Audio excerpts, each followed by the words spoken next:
Hi everyone, this is Lad Tilgard with Stand and Speak. This is a quick take episode following last night's VP debate with J.D. Vance and Tim Walz, Minnesota governor, who is Kamala Harris's running mate. I have a few thoughts on the debate, and I think most of the country seems to agree with me. There is a lot of partisanship when it comes to these debates, and everybody likes to think that their guy won and their guy just blew the other guy out of the water.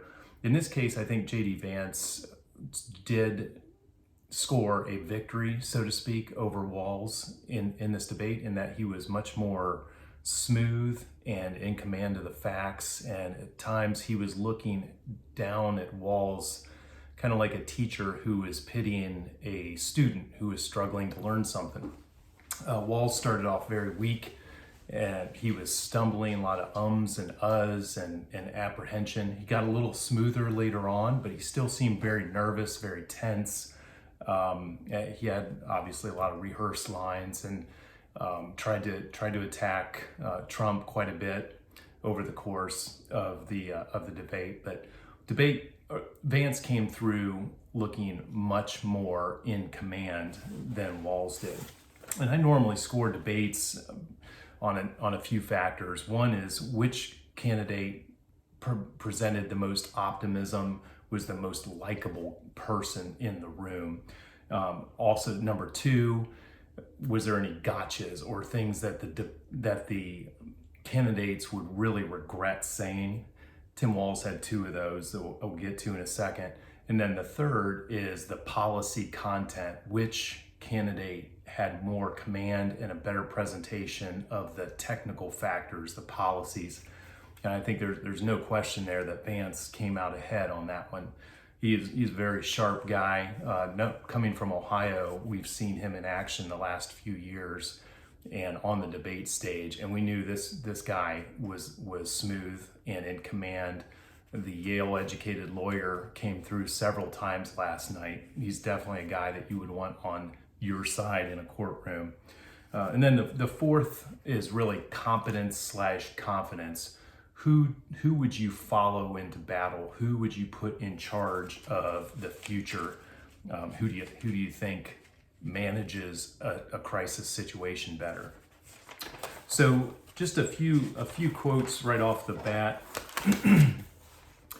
I think that the CBS moderators were incredibly biased. They tried to fact check Vance once and they were wrong. Vance fact checked them back, and then the CBS moderators cut the mic of Vance, and this was over the Haitian immigrants, and Vance was pointing out that there's an app created during the Biden-Harris administration that makes it more efficient for illegal immigrants to get into the country.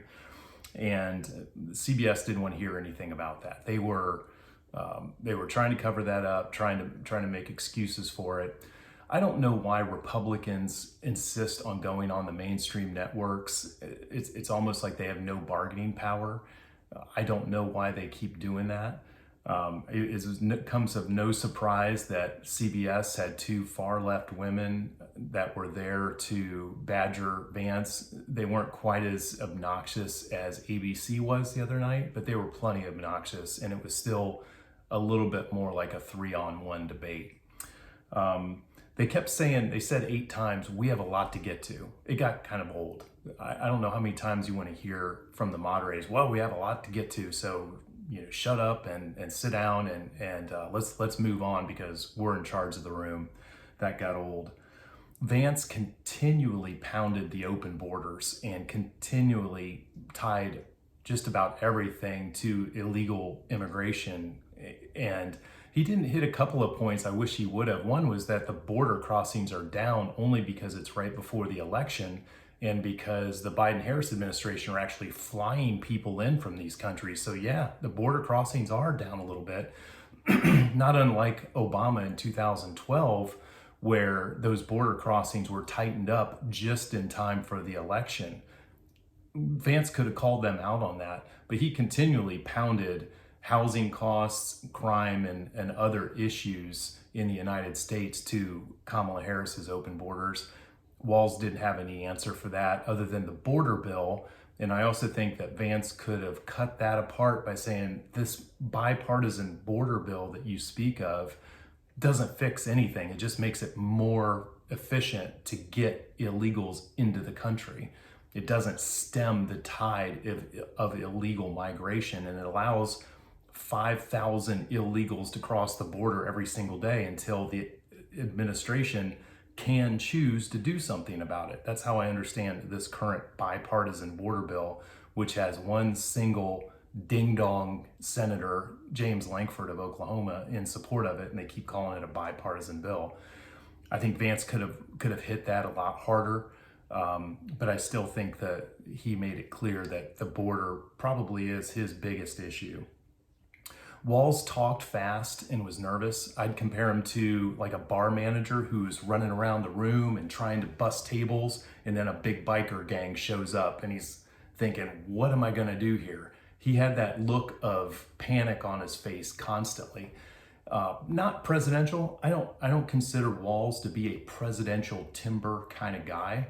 JD Vance clearly has command of the room. This guy is a leader. This guy is smart. Walz, I think he's in over his head. I just don't think he belongs at this level. I don't know how he became a governor of Minnesota. It must be a shallow bench of political talent up there. Walz did come across as kind of earnest, like maybe a little bit too much so. One thing is Vance and Walz were polite to each other, genial before and after the debate with the wives on stage and everything. That was good to see. There was not personal insults. There's not a lot of animosity there, personal animosity.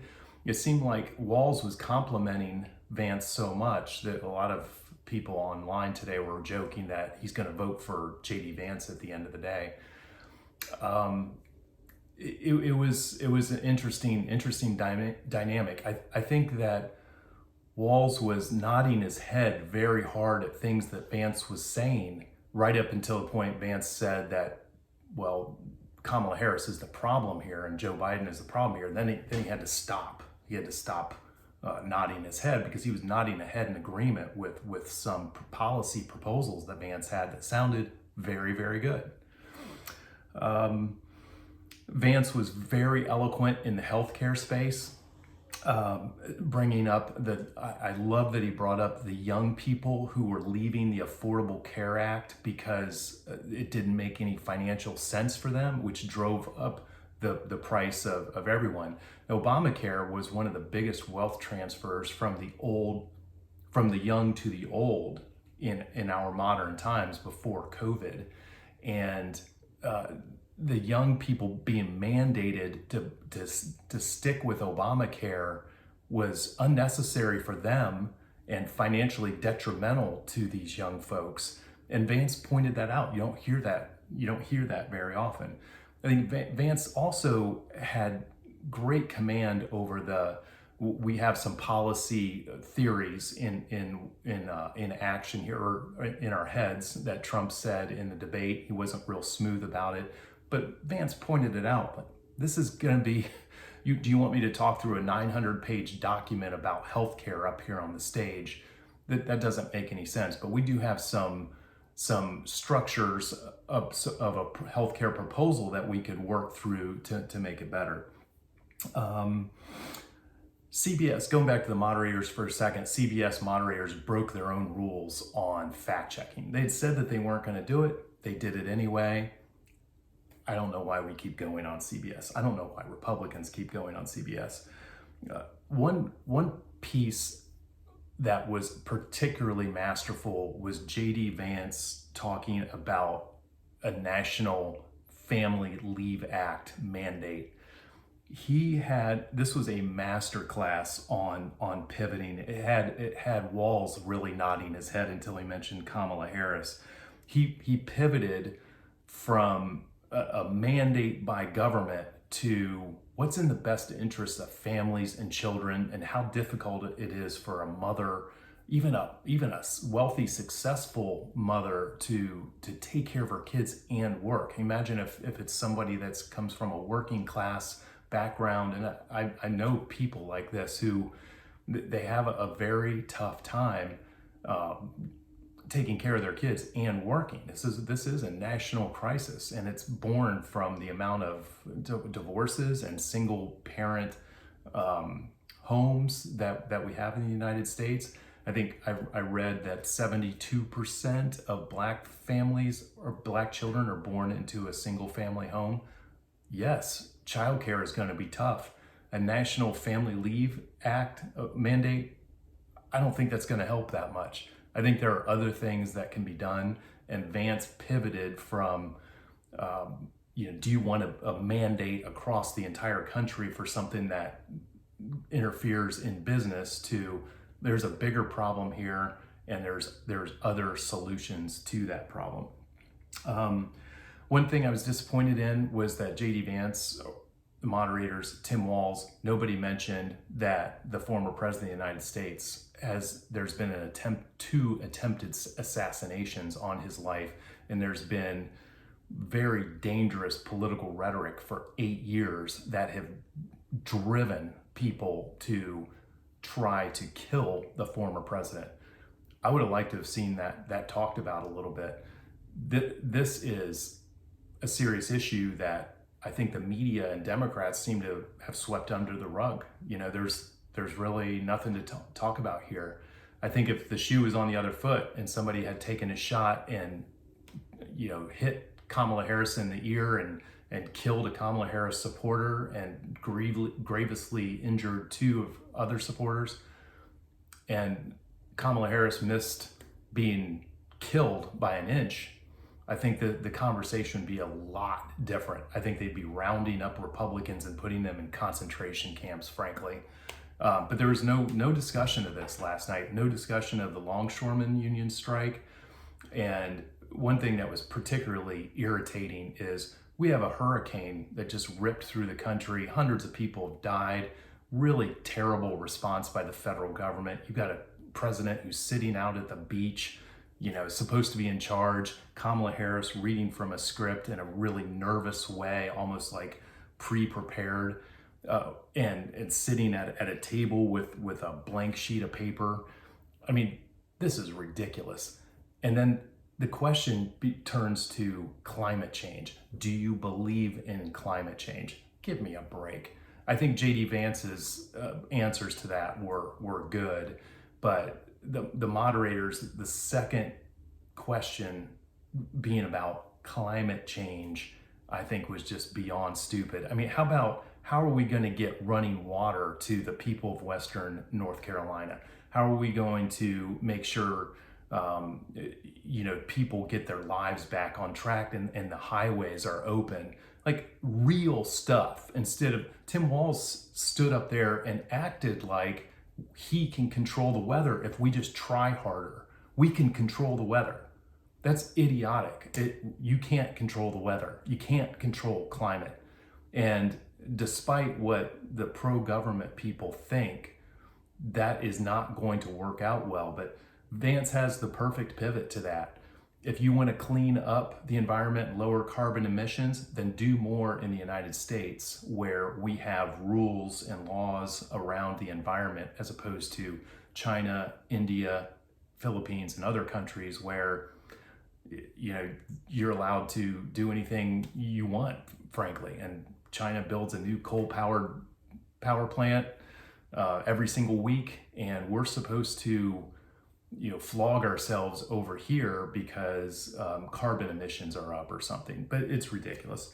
So one good point by I think the smartest person that lives in our house that I thought was very interesting was that a lot of people will see JD Vance on stage and see that as a balance to Donald Trump, and be more comfortable with Donald Trump knowing that JD Vance is in the room. Trump, love the guy, where he stands, he's successful, he's going to do it again, but he's brash and he's funny, and he hits the guardrails a lot with his verbiage. got that, you know, that part of the ticket, and then you've got JD Vance in the room who is stoic, a leader, and polished. And I think people will say, you know, I think that balances out quite a bit. On the flip side, people should be looking at Tim Walz and saying, do I want this guy in charge of the Department of Transportation, the United States military, the Department of Treasury, everything under the sun that's in the executive branch of the United States? Do I trust him to negotiate with world leaders? God, no. I mean, if Kamala Harris was serious about a serious running mate, she would have stood up to the anti-Semitic wing of the Democratic Party and appointed Josh Shapiro as her running mate, who is a solid governor and more polished leader. But instead, Kamala Harris is stuck with Tim Walz, who, pros and cons, he's not a presidential timber. So in terms of gotchas, these things could be memorable. Tim Walz once said that I'm friends with school shooters. He probably meant, I think he for sure meant, I'm friends with school shooters. Victims' families is probably what he meant to say, but that's a gaffe. It's all over X. And then the answer to why did you lie about being in China or Hong Kong around the time of the Tiananmen Square massacre when you were really in Nebraska? He should have anticipated that question was coming and had a polished answer. It's almost like he got caught completely off guard. He had no answer to it whatsoever. That was disturbing. One, that he lied. Two, that he said, I'm just a knucklehead, that's why I made the mistake. And three, that he seemed to be not prepared for that question, which had been in the news for the last couple of days. So I think somebody that's in the major leagues here is a finalist for the second most important job in the United States, arguably. He really should have an answer to that. So in terms of policies, Vance was clearly more in command. I think another fact check that has to occur was that Walz said that Minnesota's law does not allow for abortion up to 9 months. He denied that several times, and Vance said, you know what, I've read the law, tell me where it doesn't say that. And Walz just kept saying he's lying. And in 2023, Minnesota Governor Tim Walz signed the nation's most extreme abortion on-demand law, the PRO Act, making abortion legal up to the point of birth with no parental consent for minors. This is from Clarity, COVID Clarity on X, and it's tied to some news sites. But clearly, the Minnesota law says exactly that, and it disturbs me that Democrats keep lying about abortion being legal up to 9 months, and that at times, actually, they allow babies to die who have been aborted and born alive, and the policy is to not save them, but to allow them to die on the table.